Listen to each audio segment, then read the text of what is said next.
देशभरात आज 78वा भारतीय स्वातंत्र्य दिन उत्साहात साजरा केला जात आहे। स्वातंत्र्य दिनाच्या पूर्वसंध्येला नाशिक जिल्हाधिकारी कार्यालयास आकर्षक विद्युत रोषणाई करण्यात आली होती। नाशिक जिल्हाधिकारी कार्यालयाच्या आवारात जिल्हाधिकारी जलज शर्मा यांच्या हस्ते ध्वजारोहण करण्यात आलं।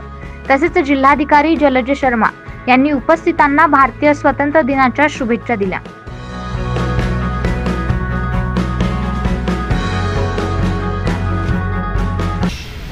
साजरा करतो आणि आज जिल्हाधिकारी कार्यालयामध्ये उपस्थित सर्व मान्यवर यांना मी मनापासून स्वातंत्र्य दिवसाची शुभेच्छा देतो आणि त्याच्यासोबत भारताने ज्या ज्या वीरांनी कुर्बानी दिलेली आहे, बलिदान दिलेलं आहे, त्यांना आठवण करून मी माझी जी शुभेच्छा आहे ती समाप्त करतो। धन्यवाद। यावेळी अप्पर जिल्हाधिकारी बाबासाहेब पारधे, निवासी जिल्हाधिकारी राजेंद्र वाघ, उपजिल्हाधिकारी भीमराव दराडे, जिल्हा नियोजक अधिकारी किरण जोशी, जिल्हा कोषागार अधिकारी नितीन बच्चाव यांसह स्वातंत्र्य सैनिक उपस्थित होते।